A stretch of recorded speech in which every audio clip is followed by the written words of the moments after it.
AI governance. What is Australia's role? In this talk, I'd like to speak about some of the risks from AI, especially the catastrophic risks, introduce some ideas from AI safety and governance, discuss my view of what's happening in Australia, and make some suggestions about what Australia and Australians can do. There's a lot that I won't be talking about, particularly the benefits and opportunities from AI, which I think need to be not ignored. I won't be talking about trade-offs between different approaches to AI safety. My frame is more introductory. And I also won't be spending much time discussing the current and pressing risks that existing AI systems already hold, AI ethics, responsible AI, or current AI regulation in Australia. I'd also like to just acknowledge the significant influence of the AI Safety Fundamentals course by Blue Dot Impact on a lot of the ideas that are in this talk, input from members of the Australian AI safety community, and there are specific slides from this talk that I have wholesale copied or adapted from other speakers and people working in this space. Let's start with risks from AI. These days, when we talk about artificial intelligence, there are many different understandings and baggage that comes along with the term. And so in this talk, I want to explicitly focus on the idea of highly capable and general purpose artificial intelligence. So highly capable here means matching or exceeding human performance, typically ordinary human performance, but in some domains perhaps expert human performance. And general purpose here means that these AI systems have very broad capabilities. They could be adapted to a wide range of applications. You can see here on the right of the slide, GPT-4 from OpenAI, Claude from Anthropic, and Bard from Google are all general purpose AI products released in 2023, and that to some extent I think sort of meets this bar of highly capable. It is able to match or exceed ordinary human performance and general purpose. It's able to compose poems, write travel itineraries, do data analysis, make kind of suggestions, engage in conversation, and so on. Now, of course, these aren't the only terms that are used, and it's also the case that I expect these systems to become, even more capable and even more general purpose. But in this talk, I'm not going to be using terms like artificial general intelligence or advanced AI or transformative AI. And there is, in fact, a very good article from Guest 2023, What Term to Use for AI in Different Policy Contexts, on the Effective Altruism Forum. So if we're thinking about highly capable general purpose models, I think it's worth considering then, if we kind of use that definition of AI, what are some of the different categories of risks? Now, this is a very clumsy categorization. In fact, I think there's a very valuable research project to be undertaken on trying to survey all the different kinds of risks, not only catastrophic risks or current risks from AI. But if we kind of go with these categories for the moment, current and pressing risks are the sorts of risks that are discussed a lot in the news already in 2023. Things like privacy, algorithmic bias, discrimination, exacerbation of injustice. And the image here is from a hardware store in Australia called Bunnings, who it was discovered were using artificial intelligence to augment facial recognition in order to identify, tag, and ensure that certain customers, were detected upon coming to the store. When I talk about transition risks or intensification of current risks, there is some discussion of this in the discourse around AI safety, but it seems to occupy a bit of a gap between the risks that are already happening and more catastrophic risks. And perhaps the most vivid illustration of this is in some of the industrial action and labor disputes that are taking place around replacement of human workers with AI.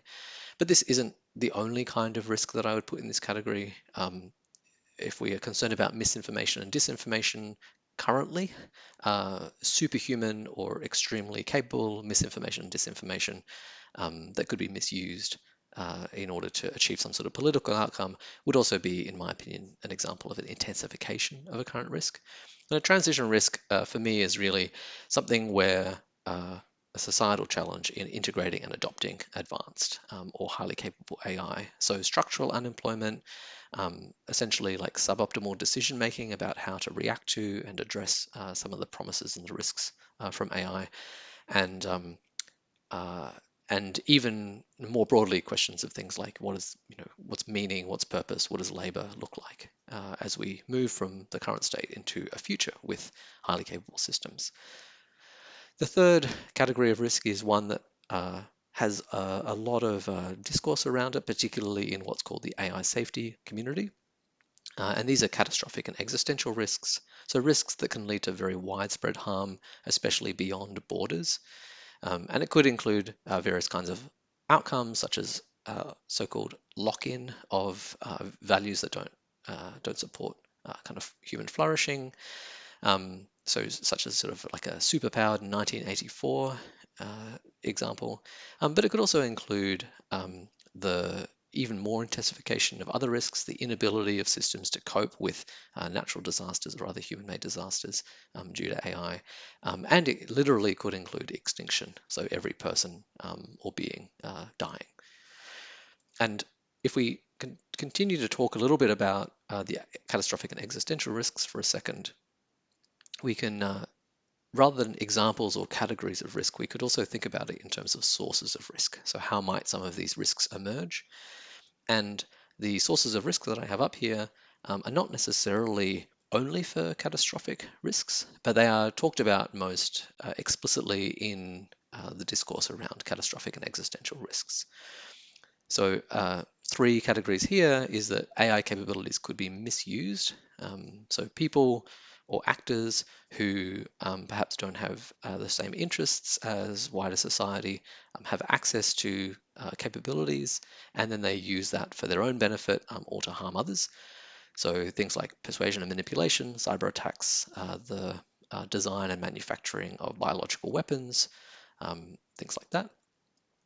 There's this idea that as artificial intelligence becomes more general purpose and more highly capable, that the economic advantage of developing and using these models, or the strategic advantage of developing and using these models, might increase the likelihoods and harm of competition and conflict. So this is things like a kind of a race by companies in order to realize the economic benefits and ignoring sort of safety, which might lead to accidents.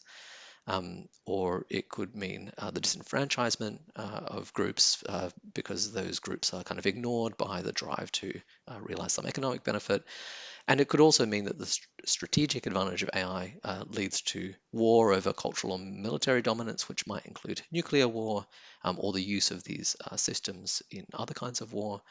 And so, in general, sometimes these are called structural factors, but these can emerge from race dynamics or simply incentives to engage in competition and conflict.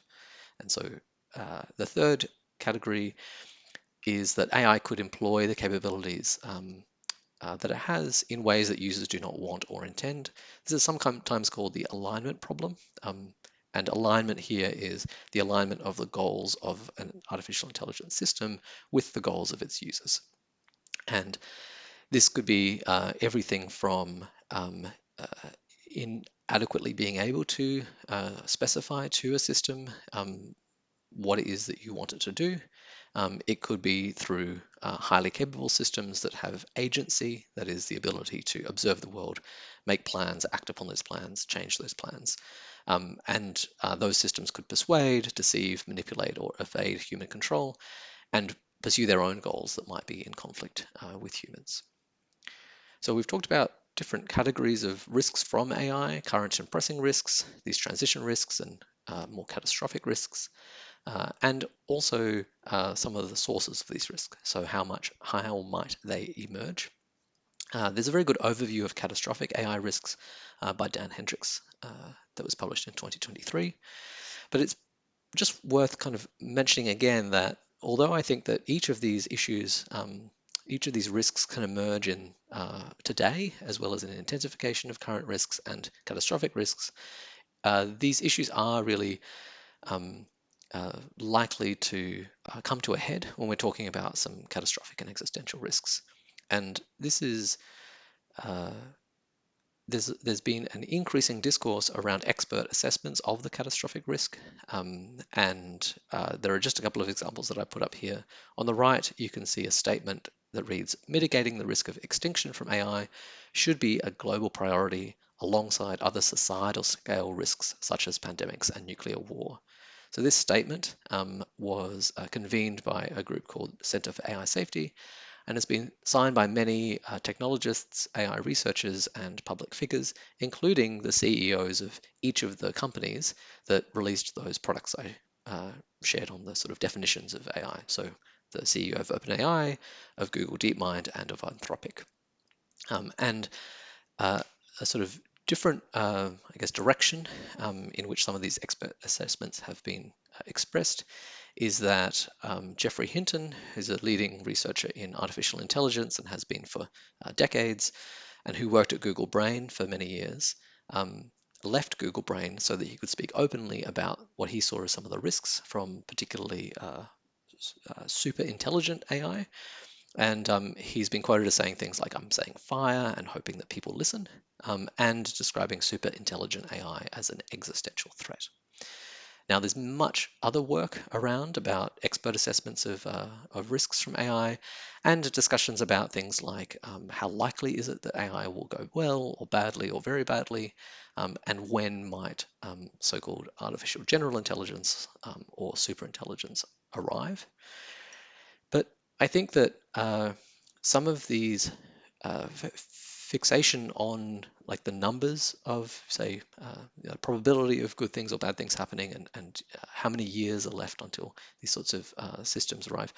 They're important, but they can sometimes, in my opinion, be a distraction from effective communication and action. And so this slide is taken from a talk by Ben Garfinkel called Catastrophic Risks from Advanced AI. And in it, he sketches out 3 different scenarios that are more qualitative tools for thinking about risks from AI. So particularly within the AI safety community, there has been discussion around the idea of that AI is extremely risky by default. It might be very, very dangerous. And in fact, it might be that there's almost nothing that you can really do, except in a very slim chance that you can avoid a shipwreck, right? So in this metaphor, a ship is kind of unable to navigate. It might be washed off, onto the rocks, and essentially there's almost a certain catastrophe, and there's no point really to acting in this scenario. Another perspective is that a lot of the catastrophic and existential risks that are discussed when it comes to AI are really overblown. Perhaps we'll never get to a point in which AI is smarter than humans, or perhaps the idea that there could be significant concerns about misuse or race dynamics between countries or companies, or that AI might act in a way that users don't want or intend. All of that is just perhaps speculative, it's science fiction, or it's a very long way off. And so this, you could think about it like a 10-pin bowling bumper scenario. So usually there are sort of gutters down the side of a 10-pin bowling alley where if you don't roll your ball correctly, it will sort of fall into the gutter. But a game that children like to play is with bumpers where those gutters are filled. And so you can just roll the ball however you like, and the ball will bounce off the bumpers, and you'll definitely hit some pins at the end. And so in this example, perhaps there's no need for action because we're almost certainly safe. A lot of these risks are just not really likely or impactful. And so the third scenario, which was also advocated by Ben Garfinkel, was to think through the idea of like a tightrope. So perhaps currently, or at least several years ago, we were on solid ground, and we can see solid ground sort of in the distance, but in order to get there, we have to cross a chasm. And by default, we wouldn't sort of be able to cross that chasm very easily. In fact, it's the tightrope. So we have to be very careful as we step out on that tightrope that we're taking the right actions in order to navigate this path. And so according to the tightrope scenario, there are sort of specific actions that need to be taken. We might not even know what those are, but if we think that catastrophic risks from AI are a possibility, then we should think very carefully about how we're going to get across the chasm and take careful action in order to make that happen, because by default, we won't cross safely. That's a bit of an introduction to some of the ideas of AI and some of the risks that have been discussed around AI. Now I'd like to turn to some of the projects and initiatives that have been put forward for improving the safety of AI. Now, if you're familiar with AI safety at all, you might have heard many different terms being thrown around in this space. You might hear about AI safety, AI governance, AI strategy, AI policy, even AI ethics, explainable AI, responsible AI, and so on, transparency.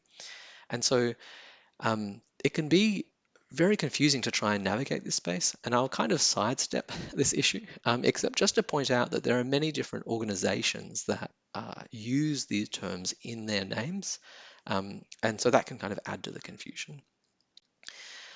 What I would say is that a definition that I have been using is AI safety is a kind of umbrella term, so it's a term that encompasses really kind of all sorts of work that tries to understand or address catastrophic risks from AI. So it's quite focused on the idea of catastrophic risk. And AI governance is both an example of AI safety, but isn't only to do with catastrophic risks, but it includes it. So AI governance is how decisions are made about AI and what can help those decisions to be made well. And when we say how decisions are made about AI, we both mean how and whether it's developed, how it gets spread or disseminated, and how it gets used. And then when we say what helps those decisions to be made well, we might be thinking about norms, cultural norms, or norms between organizations, certain kinds of policies and laws. So this might be rules that people have to follow or agreements that people have signed and promised to comply with, as well as processes and institutions. And so these are perhaps formal kinds of processes that must be followed or must be are expected to have been followed, as well as organizations or groups that might develop, share, and enforce, in some sense, these decisions to be made. So if we kind of work with this, if we have this working definition, it might be worth us just sketching out some of the different AI safety approaches. And again, this is adapted from a talk by Ben Garfinkel, Catastrophic Risks from Advanced AI. You can find that talk on YouTube. I highly recommend it. He gives quite a lot more detail than I'm going to. But I say AI safety asterisk approaches because I want to emphasize that almost every approach in terms of reducing catastrophic risks from AI include both technical and non-technical components. So it's not simply the case, in my opinion, that technical solutions will be sufficient, but they are likely to be necessary. And it's also not the case that purely governance-based approaches are likely to be sufficient.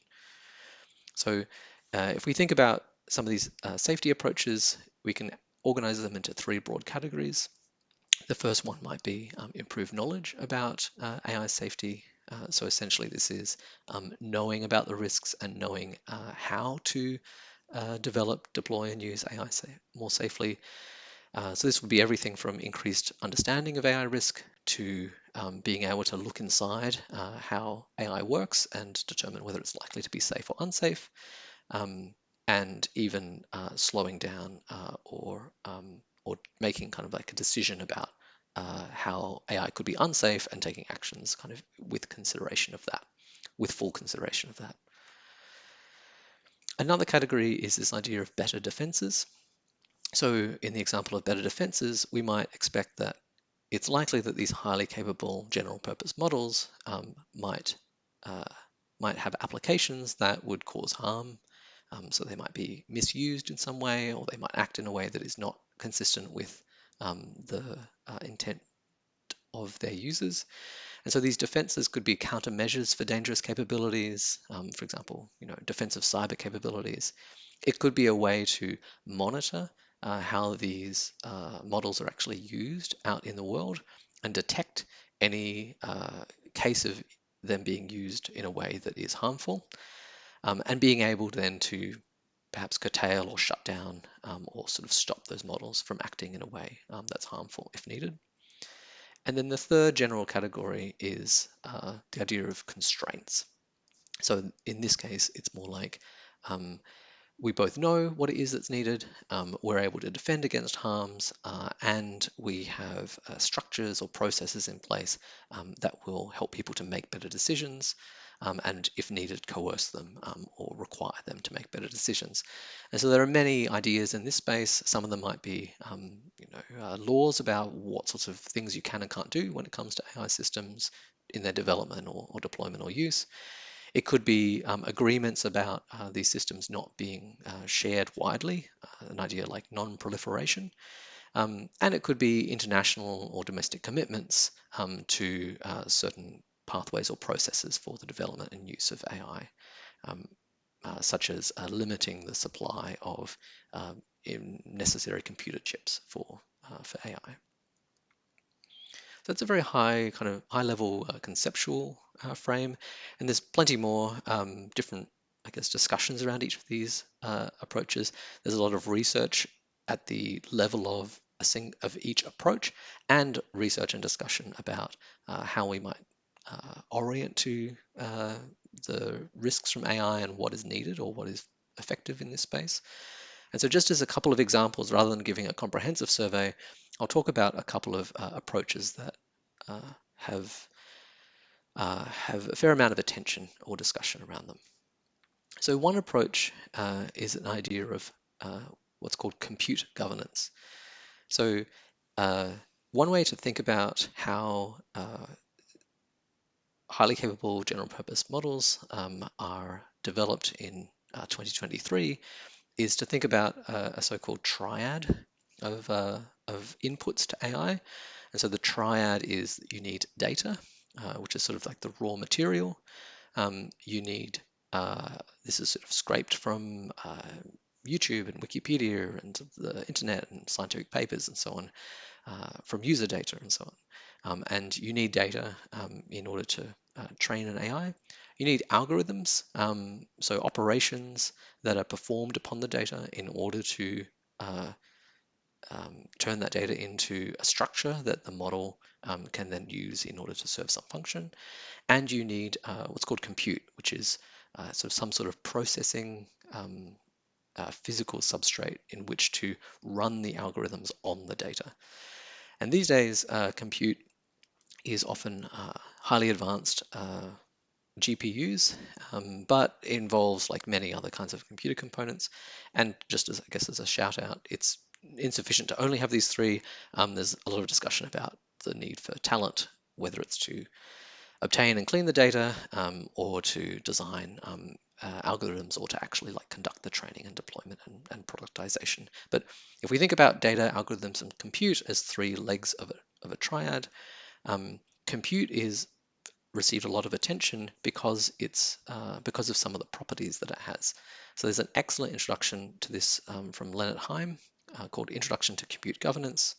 But to boil it down, you can think about compute as being a useful way in which to govern some of the ways that people might interact with AI because it's excludable, meaning that only one person can kind of have it at a time. It's a physical object. So if I have compute, you can't have compute.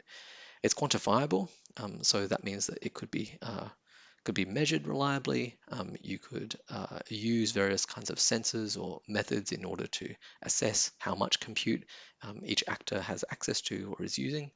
And it's necessary. So because it's part of the triad, if you only have data and algorithms, you can't create AI without compute. And so this frame suggests that there are many different, I guess, approaches that you could use in order to reduce risks from AI. So, for example, you could monitor the usage in order to identify any high-risk systems. You could restrict the access and usage from people who you maybe don't trust or you're concerned might misuse these systems. And this might even include controlling the export of certain chips, as has been done in the United States CHIPS Act, which restricts the flow of certain kinds of compute to other countries. And you could promote the use of compute for safety research or for actors that you are satisfied are safe in some sense. A second approach that I'll mention is the idea of model evaluations. Now this gets very complex very quickly, and so I'm going to really oversimplify, but there is a very good paper authored by many people, but first authored by Chevlain, which says model evaluation for extreme risks.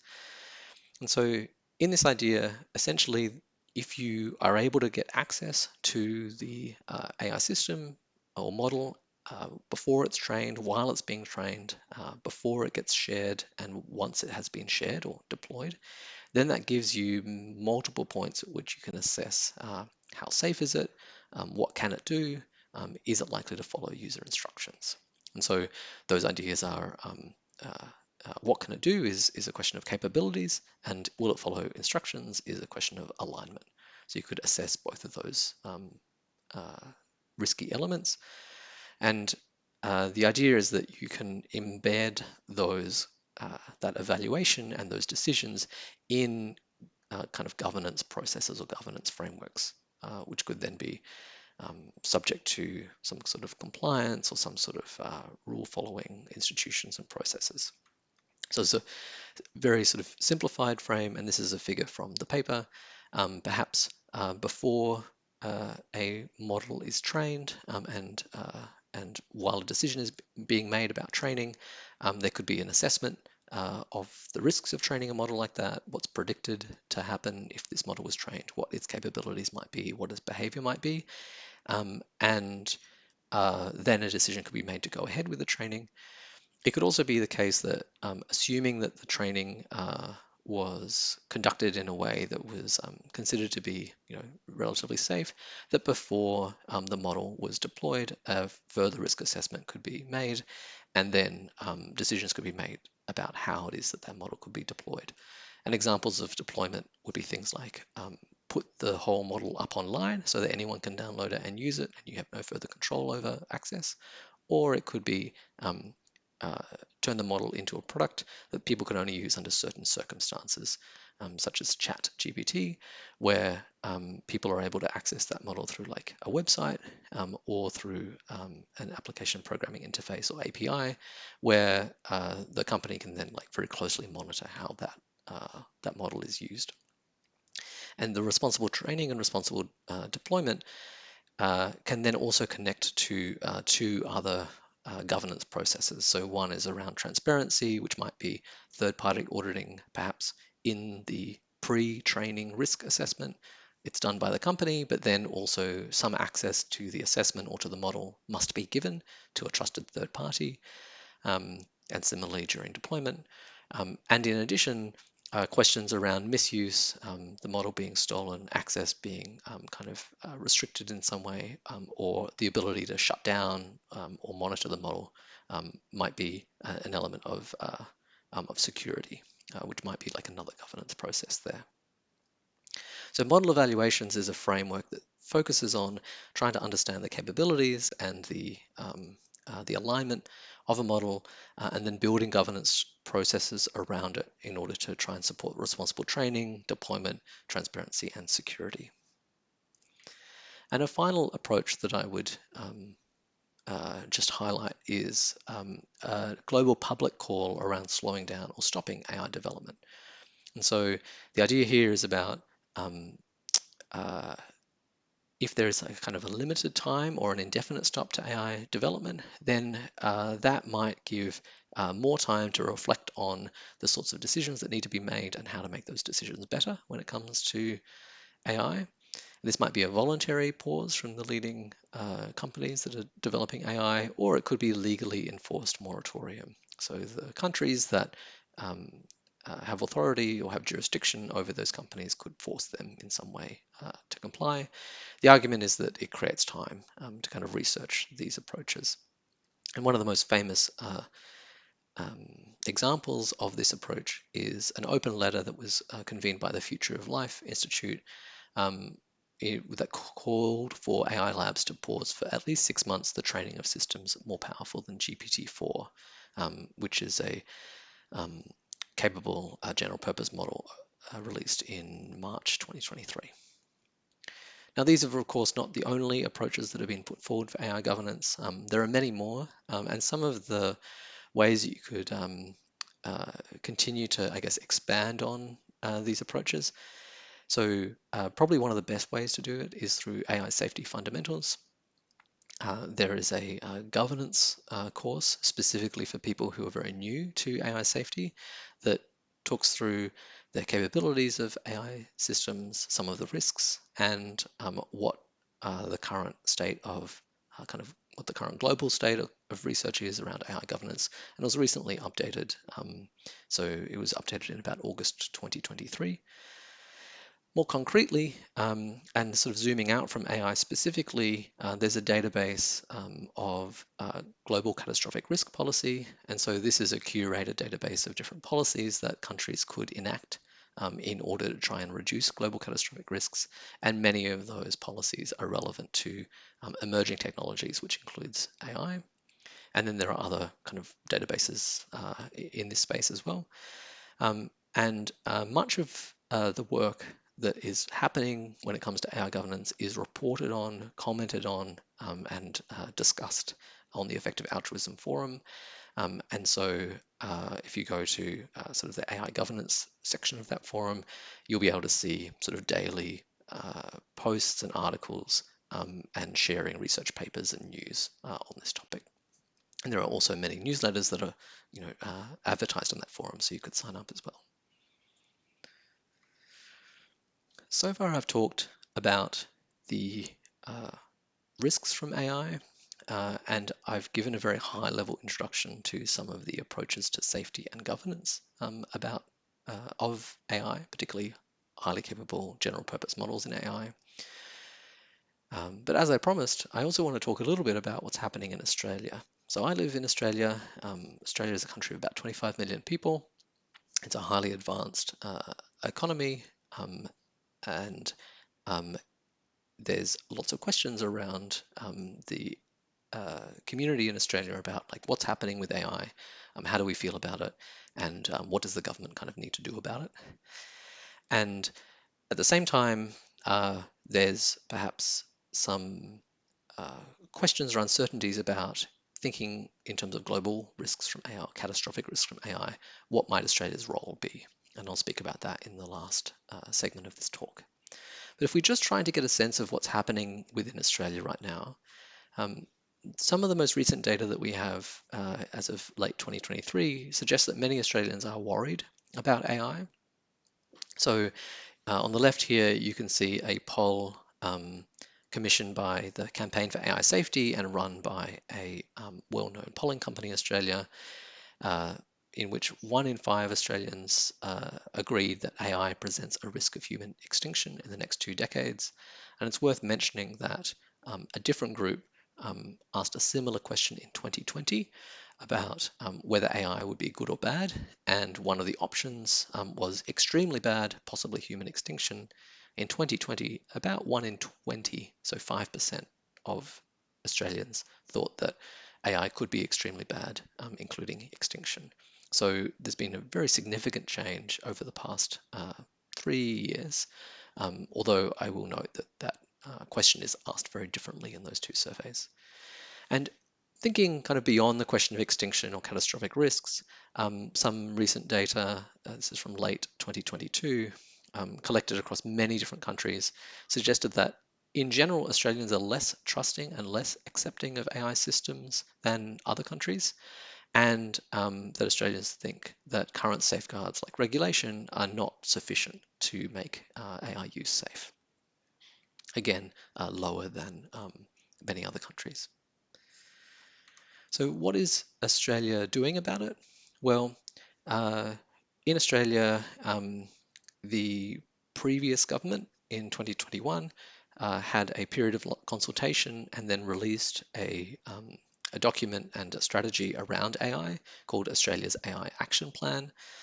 And to boil down some of the strategies in the action plan, they really emphasized things like accelerating the adoption of AI by government, businesses, and consumers, figuring out ways to increase trust in the use of AI by taking action that is safe, inclusive, and ethical in terms of how that AI is developed and used. But generally speaking, managing the risks in order to increase trust so that AI will be adopted to realize the economic benefits for Australia. It's also worth pointing out that during the consultation phase of this process, there was a statement in the discussion paper that said, we're still a very long way from the so-called general or super AI that can do all the things a human could do. And indeed, the development of such an AI may not even be possible. And so that was written in 2021. Jumping ahead to this year, there has been a change in government. So there's a sort of a different party in power now in Australia in 2023. And there was a new consultation around safe and responsible AI in Australia. A discussion paper was released in June, and it was asking how the Australian government can mitigate any potential risks from AI and support safe and responsible AI practices. And again, the emphasis here was really about accelerating the safe and responsible use of AI in order to realize the economic and potentially social benefits. Some of the risks that were discussed in that paper tended to focus on the current and pressing risks, such as misuse, deepfakes, persuasion, bias, data privacy, and system accountability. So there was limited discussion of what I was calling transition risks or intensification of existing risks, and there was no discussion of extreme, catastrophic, or existential risks. In general, the approach that was floated in this discussion paper, but there yet hasn't been a public statement as of October 2023, is the idea of a risk-based approach to regulation that's based on different kinds of uses. So certain kinds of uses are high risk, some kinds of uses are low risk, and really no discussion of the capabilities that might be inherent in such systems or whether they are well aligned with the user's needs or not. Very broadly speaking, it seemed like Australia was considering an adaptation of the EU AI Act approach, which also took a risk-based focus. One of the other things that has happened in Australia over the past 12 months plus has been the emergence of several groups in Australia who are concerned about AI safety and who are looking to take action and influence the government to take action. And led by Good Ancestors Policy, who I worked with during this time, there were several streams of work that were seeking to enable or support the Australian community who cared about AI safety and catastrophic risks from AI to make sure that their voice was heard during this consultation process. And so just to sort of highlight here, there was a public submission that was signed by AI experts under the name of Australians for AI Safety, and that included some media coverage, including radio and newspaper interviews. There were community workshops that were held in 3 cities around Australia and online, and about 75 people attended those workshops and made submissions into the process, written submissions into the process. And then several of the organisations that are shown here on slides made much more detailed submissions trying to encourage the Australian government to recognise the risk and making specific policy recommendations for what the Australian government could be doing in order to better grapple with and address some of these risks. So in total, there were about 450 public submissions. Of about 20% mentioned catastrophic or existential risks. So how well has that worked so far?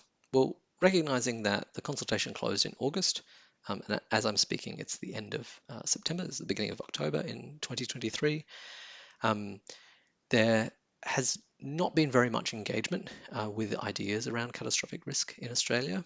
So prior to this consultation, there was very limited appetite for considering the risks of these large language models such as GPT-4. Over the next 2, 5, and 10 years, a report was commissioned by Australia's chief scientist, and the answer in the report was essentially that these risks are very difficult to forecast, and so they did not try to forecast any risks. And in the consultation I just mentioned, there was a public town hall discussion, so members of the public could join and talk about the topics of the safe and responsible AI consultation. And several questions were asked there about catastrophic risks. And one of the advisors to the Australian government answered those questions and said, and I'm paraphrasing here, that trying to plan for extreme risks from highly capable AI is like the Wright brothers trying to think about how to regulate a Mars colony. So advice into government seems to be that these catastrophic risks are like a very long time away. It's perhaps very difficult to forecast or plan for them. And in general, perhaps action is not needed. So to kind of go back to that original scenario framing, I don't want to put words in their mouth, but I could imagine that perhaps the scenario that uh, this narrative is operating from is more like the bumper scenario, right? There's no worry about the bowling ball kind of like going into the gutter and rolling down and not hitting any pins. We need to deal with like the current risks, the ethical risks from AI. The catastrophic risks are very unlikely, uncertain, or a long way away.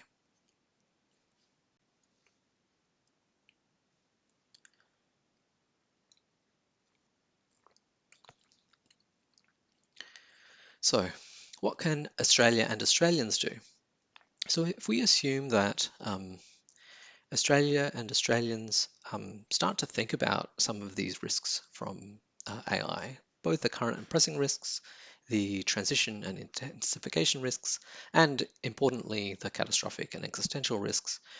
I think we need to consider, like, well, in part, what is Australia's role within the AI governance landscape?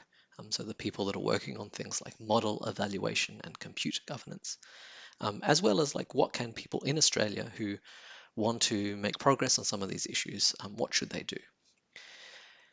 So there are 3 kinds of, I guess, stories that I can see that are circulating in the space around AI safety and governance. And if you're not kind of very closely within this area, perhaps these stories are not as salient to you.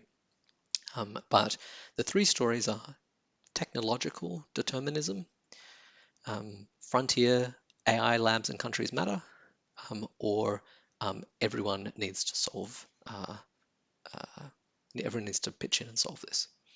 So the first story is technological determinism. And so this story says that one day someone is going to develop a highly advanced or super intelligent AI, and we need to solve this problem of controlling that AI because it's going to be so powerful that it could deliver like untold benefits to us. It could solve, aging and death. It could provide all sorts of luxuries, and it could address every need that we ever want if we get it right. And if we get it wrong, then things will go extremely badly. Perhaps there is human extinction. Perhaps it can even be worse than extinction under some scenarios in which humans kind of really sort of suffer significantly for a very, very long time. And so in this story, there's an implication that we should mostly not focus on governance. We should mostly focus on kind of technical solutions, because it's kind of whoever turns the AI on, that's the one that matters. And perhaps there's really nothing to be done in places like Australia, unless you can help to solve the alignment problem. In the second story around, frontier AI labs and countries kind of matter. This story is more like the most powerful AI systems with the dangerous capabilities and the potential for misalignment. They're being developed in a very small number of what you might call frontier AI labs, in a small number of countries. And so the list here often is the United States, China, the United Kingdom, and perhaps also the European Union from a kind of governance perspective. And so these powerful actors need to figure out policy and governance, and then they need to enforce it globally. And everyone else needs to just get on board and do their part from the perspective of implementing or enforcing these global governance measures.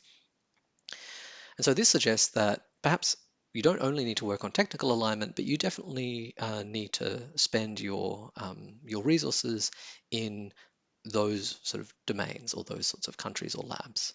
And in general, we should not worry too much again about what's happening in Australia or other middle powers. And the third story, which is that everyone kind of needs to pitch in and figure things out, is that, well, every country is going to be subject to harms from AI, even if they are not necessarily in the driver's seat when it comes to how the AI is developed. And so it has to decide, how it regulates AI within its own borders and how it wants to shape global markets and how it wants to participate in global institutions and governance. And so whatever the solutions are, they still need to be adapted for and implemented in local contexts. And even if like the catastrophic risks don't emerge, it's certainly the case that every country needs to figure out how it's going to deal with its current and pressing risks and its transition and intensification risks. And so this story, somewhat self-servingly, suggests that really like AI policy and governance needs to improve everywhere, and that we should be looking for opportunities to contribute um, uh, in ways that are globally relevant, but perhaps are focused on the domains in which we currently operate, such as Australia.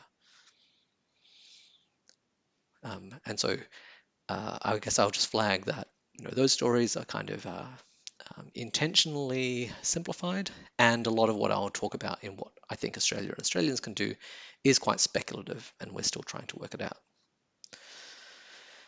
So this table, if you like, tries to step out that third story in a little bit more detail, right?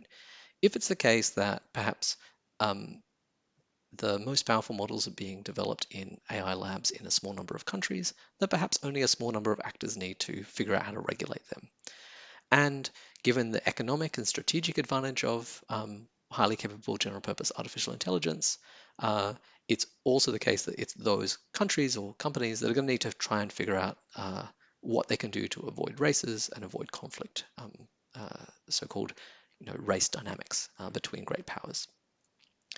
However, almost everyone else needs to figure out the other lines of this table. Everyone else needs to figure out how they're supposed to participate in international governance for the development and use of AI. They need to figure out how to address pressing and current risks. They need to figure out how they're supposed to navigate the transformative impacts or the transitions between where we are today and where we might get to.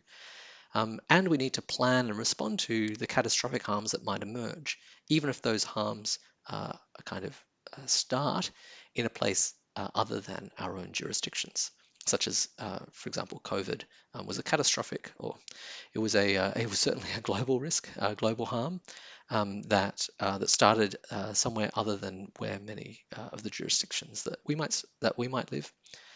And yet Australia and many other countries essentially had to figure out, well, what are we supposed to do when it comes to this? I'll just draw on a slide from a talk given by Crystal Ha at Policy Foundry in Australia, and Chelsea Liang, who has worked at Good Ancestors Policy, thinking a little bit more broadly about how Australia could be well positioned to do policy work when it comes to catastrophic risks. And I also think this is relevant in the context of artificial intelligence. So Australia is like well positioned strategically in terms of its physical, geographic location, as well as its international relations, and it having a history of world leading reform in many areas. We have very strong institutions, which suggests that we might be able to experiment with and actually implement strong regulation in this space and good research capacity. And in some circumstances, we also have good refuge capacity. This might be more relevant for sort of biological risks, or other kinds of risks like solar weather and so on. But it's certainly the case that we're in a good position for preventing sort of wider collapse or systemic cascading scenarios. This doesn't necessarily mean that Australia is the best place to do this. I'm certainly not arguing that. But there is a quite interesting, I guess, model that's been put forward from a piece on why scale is overrated, the case for increasing effective altruism policy efforts in smaller countries. And the key idea here is about the opportunity for Australia and other small countries like the Nordics, Singapore, New Zealand, and so on, to learn and export. And so this means that perhaps Australia and other countries might not be where the sort of the largest scale of these challenges or policy and governance efforts will have an impact. But there is a very much more significant kind of tractability. That is, it could be easier to help make progress on some of these issues. And there's a potential significant value of experimentation. And it's reasonably safe to experiment in Australia, both because the sort of downside risks of experimentation in Australia might harm Australia, but it might not harm everywhere else in the world compared to experimentation with the so-called global great powers. So there's an opportunity to learn and export valuable information about policies.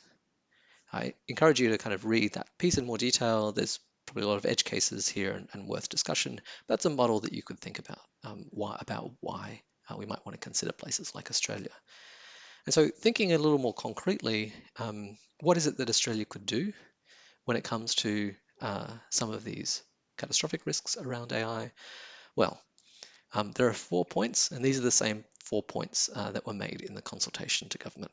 So the first is that Australia government could acknowledge the catastrophic and existential risks from AI. It could work with the global community for effective international governance of AI.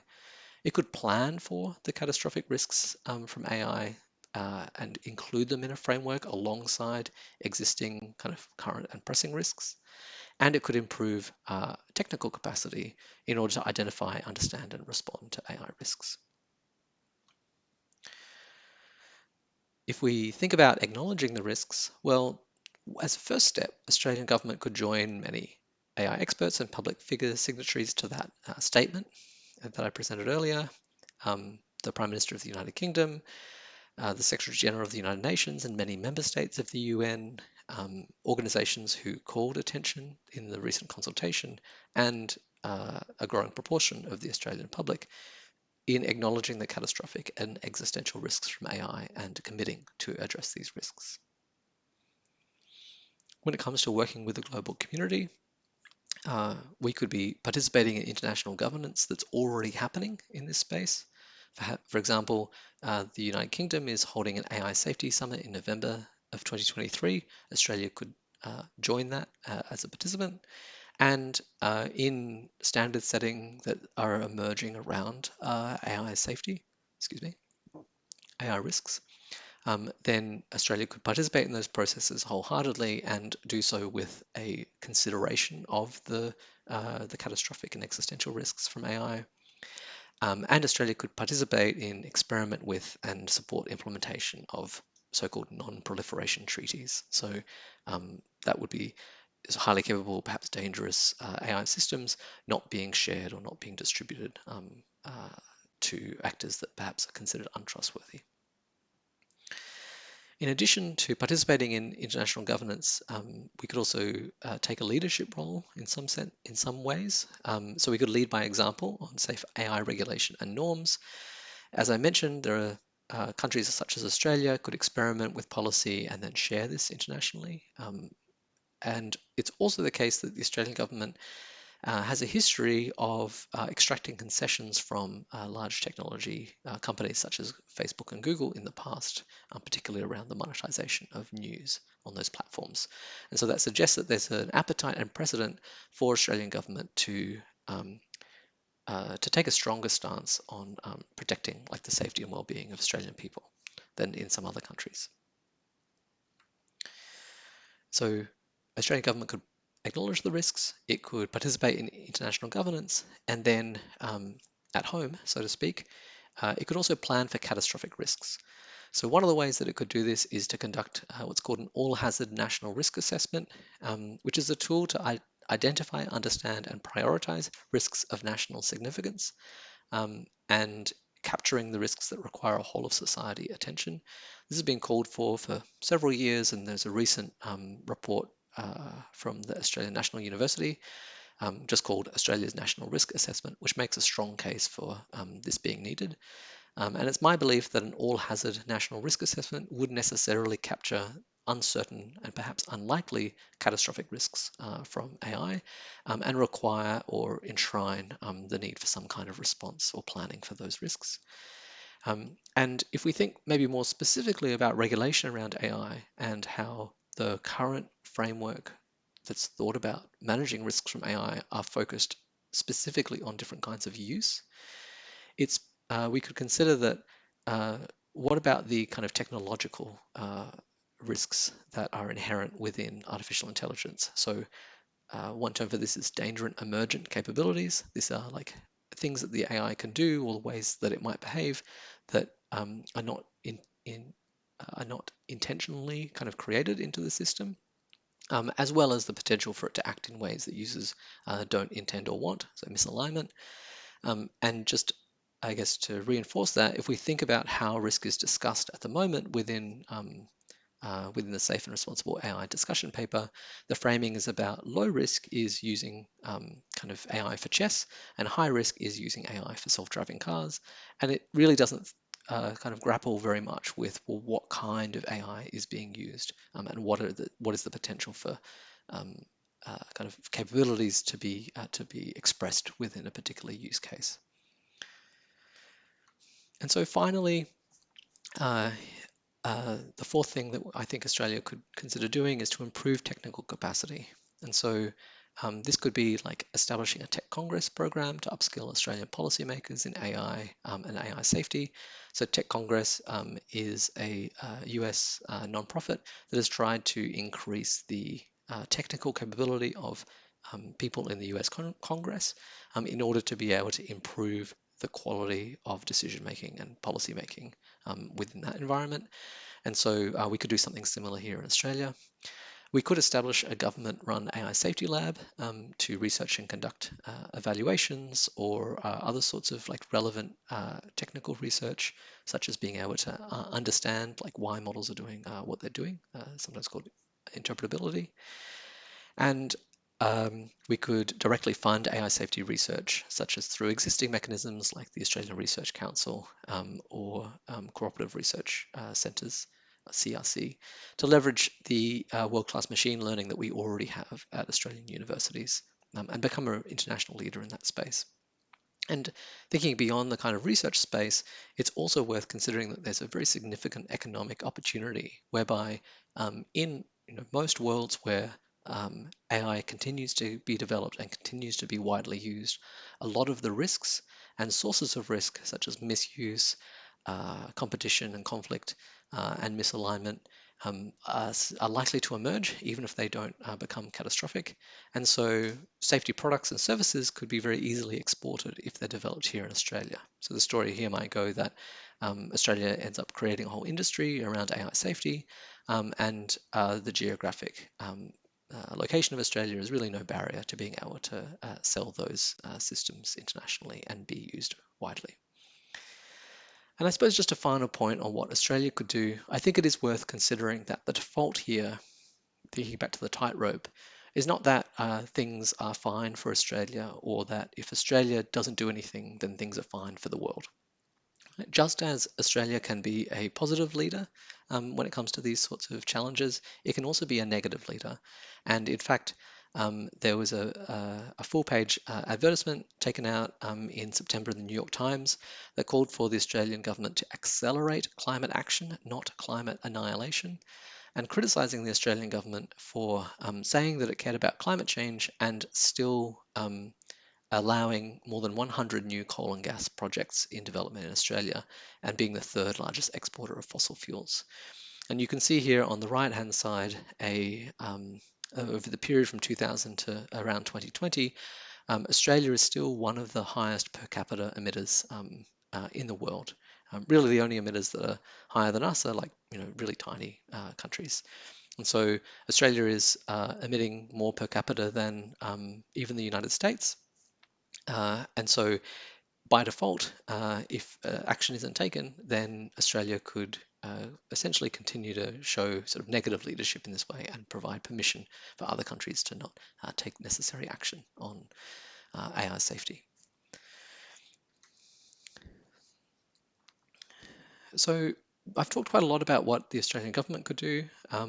When it comes to what Australians could do specifically, I have some like personal ideas about this, which I'd be happy to kind of expand upon. But at a very high level, I think that where we are at now in Australia, there's like many opportunities, specific opportunities, some of which are about deploying financial capital, some of which are about deploying career capital, so working in some of this space, and some of which are deploying political capital. So if you are Australian and you live in Australia, then you could use some of your political capital to speak to elected officials or engage in sort of policy processes. And so at a high level, we could think that Australians could be building capability and networks in AI governance, such as by learning more about AI safety or connecting with other people who care about this issue. Those people who have capacity and the skills to do so could be conducting research on AI safety and governance. When it comes to policy, there's, I think, a really significant opportunity to develop policy proposals that work for Australia and could be applied internationally, where Australia can kind of become a leader in this space. And specifically when it comes to Australia, I think there's a great deal of opportunity, and there's already a track record over the past 12 months of advocating for policy and practice change in government and organizations when it comes to AI safety. And so just two links to consider. One is aisafety.org.au is a kind of landing page for the AI safety community in Australia. It will be kept up to date with some of the community pages, perhaps some events and projects that are happening in the space. And the second is that, at least as of October 2023, I have a whole bunch of ideas for projects and collaborations that you can find if you go to my website, eagsaustralia.com/opportunities, and you can contact me through there as well. Thanks very much.